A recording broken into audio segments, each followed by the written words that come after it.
Hey guys, in this little video I'm just going to discuss myths and misconceptions, I believe, behind different aspects of what we've been taught in physical therapy, physiotherapy, rehab, etc. Now this time we're going to focus on core stability or core training or whatever you want to call it. If we go back to where it started in terms of transverse abdominal dysfunction with back pain, the original research is like 20 plus years old now. So the original research was very good and showed that people with low back pain, when they moved their arm, had a delayed onset in their transverse abdominis engagement. Now this muscle fires at around 25 to 30% of your MVC. And if you have back pain, there was shown to be a point something of a second delay in the engagement of this muscle, and then their hypothesis was retraining this muscle would then affect your low back pain.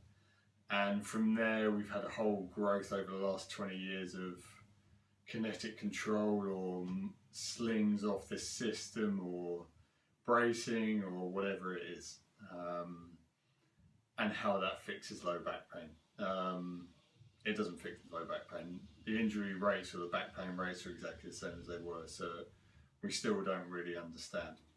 But this is my rationale for why that theory doesn't work, and why the research got taken too far. So if we look at, let's say everyone who has low back pain, their transverse abdominis does engage a few split seconds late, and potentially that's something that doesn't work very well. That's a timing issue. So we have speed of contraction. Even though the contraction is low, the speed is the thing that is decreased.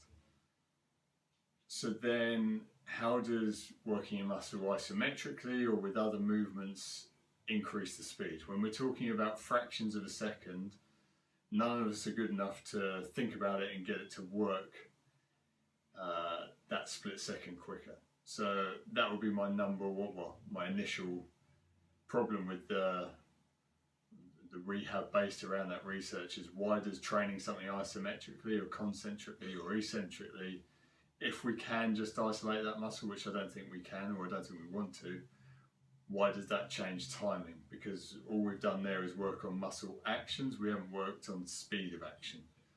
So in theory, if we're looking at a speed difference, we need to work on that speed differential. So those two paradigms don't really work together.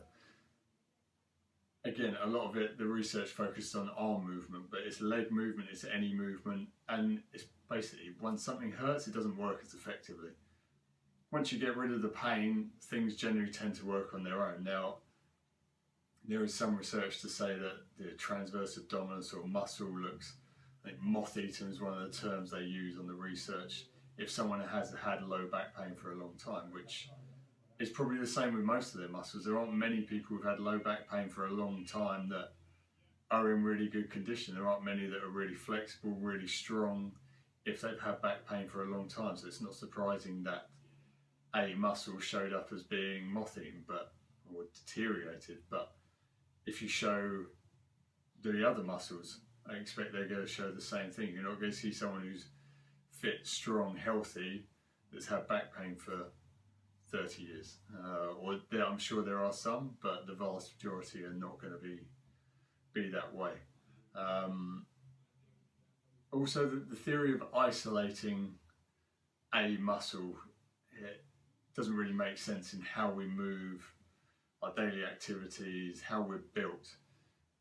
Nothing's individual. We don't have any muscles that are separate to other muscles, and your abdominals are no different to anywhere else. The only reason they're separate entities is because someone's cut open a dead body with a very sharp knife, and that gives us a transverse abdominis, an internal oblique, an external oblique. But that's not real. Like, all we have is just a mass of tissue that's stuck together that moves and reacts to how we move and produces different forces for different actions. We don't have a muscle that's separate and this one works differently because there's this big space in between the two. There are no spaces in the body. All these muscles are jam-packed together. So we can't isolate, no matter how much we try it on. I tried this years ago with the ultrasound, just putting it on, see if I can get that muscle to work. Yeah, like the brain's quite clever. You can get that one to work a bit more than the other ones. Who cares? Like, does that relate to your movement? Does that relate to your symptoms? No. It gets into a very generic, I've got back pain, I need to work this. And I know you guys don't do that, but that's the kind of the path a lot of people tend to go down of, you've got back pain, you must have a weak core, you must have weak glutes, and fire out these different individual muscles that are responsible for it, and the body just doesn't work that way. So then if we think about muscles as a whole, can you just work one, or do you want to work just one? I mean, your abdominals cover from sort of your third rib down to your pelvis. I mean, that's a long way. If you're, however well you're isometrically contracting those muscles, that's covering from here right down to the bottom of your pelvis. So an isometric contraction will by its nature cause rigidity. So even if it's a 30% rigidity, if we're tightening certain muscles, we're stopping motion from here to here.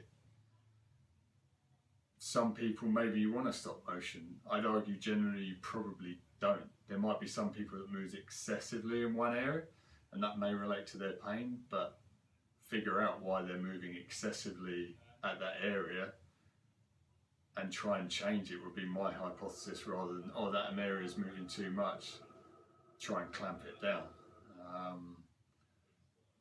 Stiffening up an area generally doesn't tend to relieve symptoms. If anything, we're putting more pressure into the area. So again, it's a good thing if you're going to weight lift, you're pressing overhead, you're squatting, you're deadlifting, yeah, brace. You want that as strong as you can, but if I'm reaching to grab something or I'm picking up my coffee, do I want this engaged? Do I want this all really tight? If I'm going to close the door, I want my body to move. I want there to be some reciprocal motion through the rest of my body to get me there, not just a stiffness and the reaching. And that would just be in a basic motion. If you're then thinking, right, isometrically, I'm working my abdominals, right, I'm going to try and reach backwards. That's a big eccentric motion of your abdominals to get into that extended position to reach up over your head. How does tightening that then affect the motion of where that comes from? For me, generally it's going to create more of a hinge at the lower lumbar, because we can't get that nice even motion through the rest of the back. The abdominal muscles are up to here, so if these are engaged in any way, shape or form and don't want to allow that motion, we've got to get the motion from somewhere else. So when someone comes with back pain, or you're reading any research on this, just think about it. How does that work with your hypothesis of how the body works and how the body moves? We're thinking about upright function, we're thinking gravity, we're thinking ground reaction force, we're thinking normal activities. How would that work with engaging certain muscles and lying down on the floor, or using Swiss balls, or doing this and that? Are there places where that could have some benefit? Yeah, I'm sure there are. I'm sure some people benefit from doing those things, but if that's all we're doing, then we really need to think, okay, where's the big gap between someone walking down the street or running to the car or whatever and standing on a Swiss ball against the wall or squatting or doing whatever? Where's the correlation? Why does one make the other better? And if you can talk that through in your head and to colleagues and that makes sense, great. But you need to make sure you can do that to justify what you're doing, rather than just, oh, research said this, and I did this control course that said this muscle action fires with this and this. Read up your muscle physiology. Is that how things really work? And then decide for yourself. They're just my small problems that I've had for years with that with that research that stemmed all of these muscle control theories. So up to you, you can make your own minds up.